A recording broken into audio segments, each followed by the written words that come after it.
Nación en el mismo sentido se haya pronunciado por las graves violaciones a los derechos humanos, que desafortunadamente no derivó en ninguna responsabilidad, ni civil, ni penal, ni política, ni administrativa, y mucho menos en una justicia integral. Tampoco ha sido materia de preocupación para los actores políticos aquí en México que existan diversas recomendaciones tanto del Comité de la CEDAW como por parte del Comité contra la Tortura. Ambos han recomendado una investigación seria e imparcial de los hechos y sanciona a los responsables. Además, resulta de especial importancia que en cumplimiento de las obligaciones internacionales del gobierno mexicano y en su supuesta lucha para erradicar todas las formas de discriminación y violencia contra la mujer, no haya hecho absolutamente nada. Recordemos que de acuerdo a una observación general de la Convención CEDAW, se dice que la violencia constituye la peor forma de discriminación contra la mujer. La violencia dirigida contra la mujer porque es mujer o que la afecta en forma desproporcionada constituye la peor forma de discriminación. Este incluye los daños o sufrimientos de índole física, mental o sexual, amenazas de cometer estos actos, coacción y otras formas de privación de la libertad. Todos estos actos se cometieron en Atenco. Las denuncias interpuestas por las mujeres de manera inmediata a los hechos deberían haber movilizado al aparato de justicia para lograr la pronta consignación y sanción de los responsables ante los terribles actos perpetrados en su contra, y que como sobrevivientes de tortura no se han cansado de luchar y continuar en pie de lucha.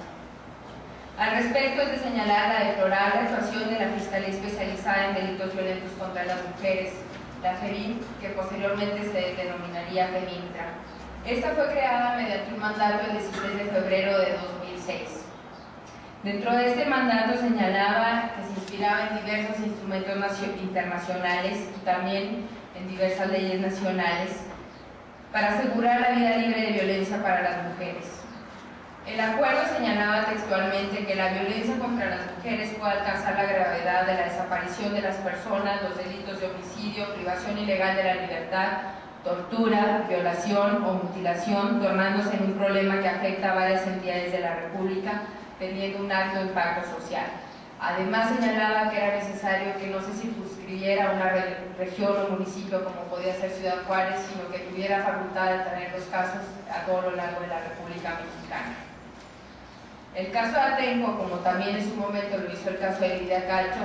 puso a prueba las instituciones, especial en la FEVINTRA, en que los resultados se puede calificar su actuación, un fracaso de esta Fiscalía. Y es que a pesar de que el mandato, que pareciera ser amplio y que tiene facultad para traer los casos que considere pertinentes, tiene a su disposición diversos recursos materiales y humanos, los resultados son nulos, como también lo suelen ser los de las Procuradurías federales y estatales. El simple nombre no ha garantizado las investigaciones con una perspectiva de género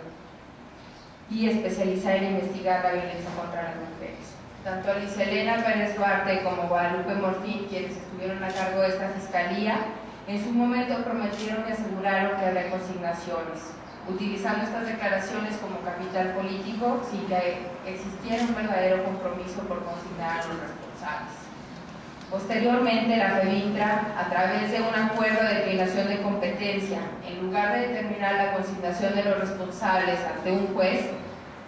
decidió el triste destino de las investigaciones, puesto que las mismas se han visto paralizadas por casi un año ante la inactividad,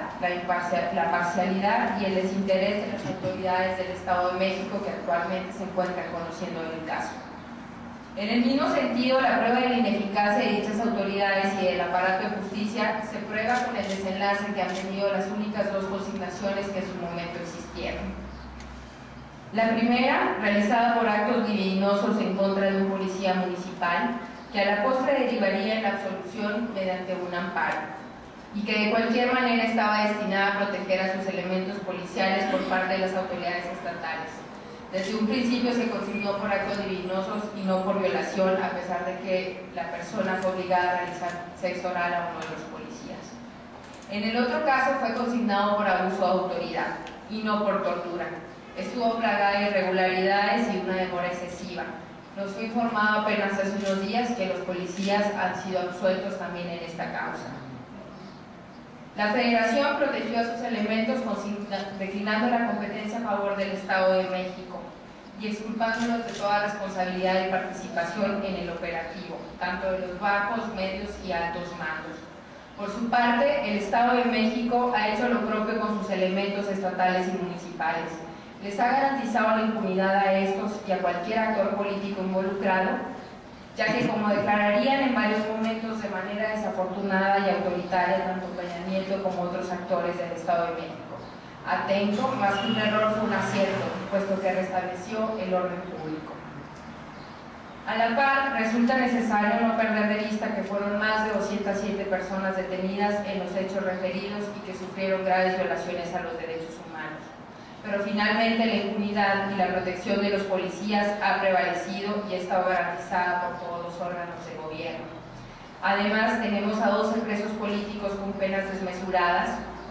en penales de máxima seguridad, 3 de ellos por el delito de secuestro equiparado, cuando lo que en realidad se realizó fue la defensa legítima de sus derechos, el derecho a resistir el derecho y a la protesta social. Respecto del caso de las mujeres sobrevivientes de tortura sexual, ya desde nuestro informe sombra presentado ante el Comité de la CEDAW en 2006, consideramos que estos actos se utilizaron como un acto de intimidación y de coacción con una evidente carga de discriminación por el hecho de ser mujeres. Además, la estructura normativa y los recursos legales existentes son deficientes y están debilitados aún más por la falta de voluntad política e incapacidad de los funcionarios para cumplir con su responsabilidad. Por un lado, de evitar la comisión de este tipo de violencia y por el otro, de garantizar el acceso a la justicia. Desde nuestro punto de vista, la invasión y la utilización del cuerpo de la mujer en condiciones de sometimiento físico y moral cuando son detenidas por las autoridades del Estado, bajo los códigos de poder masculino y estatal, constituyen una discriminación real por género y un acto de tortura. Tienen toda la intencionalidad de denigrar, de causar daño contra ellas y contra el género al que pertenecen, contra la comunidad a la que representan o a la que apoyaban de manera solidaria. En el uso deliberado y desproporcionado de la fuerza para reprimir y el uso de la tortura expresada en la violencia sexual contra las mujeres,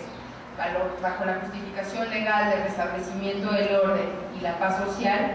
desde nuestra perspectiva implica el quebrantamiento de un Estado de Derecho democrático y respetuoso de los derechos humanos.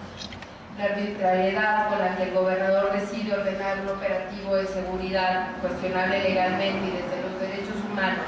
sumada a la falta de independencia del Ministerio Público ya mencionada a lo largo de esta presentación, crea un escenario de total impunidad ante los hechos ocurridos en San Salvador Atenco,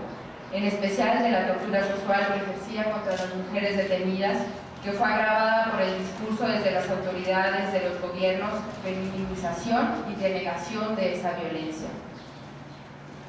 En este contexto también quisiera recordar que ante el escenario de constante negación de justicia, en 2008 presentamos una petición ante la Comisión Interamericana de Derechos Humanos, donde las 11 denunciantes junto con el Centro PRO señalamos y demandamos al Estado mexicano por la violación a los derechos humanos como acceso a la justicia, privación arbitraria de la libertad, violación al principio de igualdad y no discriminación, tortura sexual, entre otras. En este sentido, también me gustaría recordar que ya existe un pronunciamiento de la Corte Interamericana en el caso Campo Algodonero, y que más adelante nos hablará mi compañera Andrea, pero que también hay 2 casos más que están siendo conocidos, el de Inés y Valentina, y también se está denunciando la tortura sexual perpetrada en ese caso por militares. Es así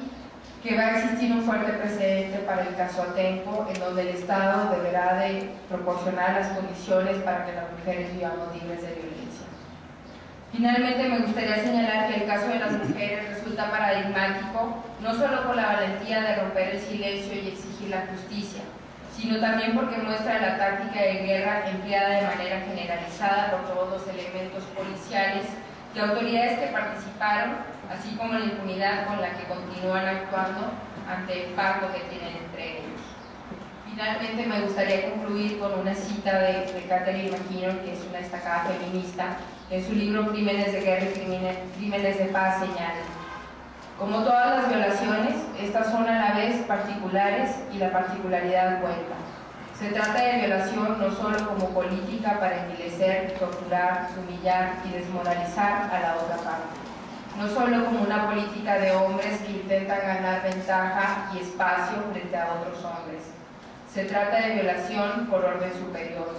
no por fuera de control, sino bajo control. Se trata de violación hasta la muerte y la masacre para matar o hacer que las víctimas prefieran estar muertas.